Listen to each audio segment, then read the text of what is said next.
ইঞ্চি ইঞ্চি মাটি সোনার চাইতে খাটি নগদ রক্ত দিয়ে কেনা।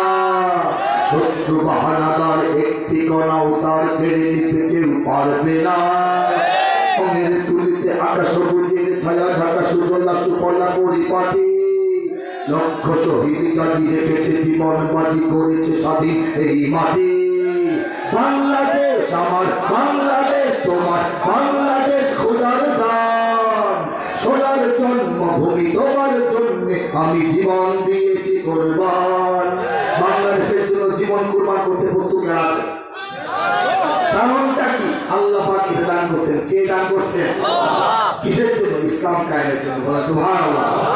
চারিদিকে দুশ্মন আসে নাই, চারিদিকে দুশ্মন। ভেঙো না মন, সাহস জমিয়ে রাখো বুকে। ইমান জিন্দা করে জিহাদের হুঙ্কারে পরাজিত করো শত্রুকে। চারিদিকে গাদ্দার ভিনদেশি তাবেদার, সজাগ দৃষ্টি রাখো সবে। সকল মির্জাপর বিদেশি গোলাম চর রুখতে তাদের কাজ হবে।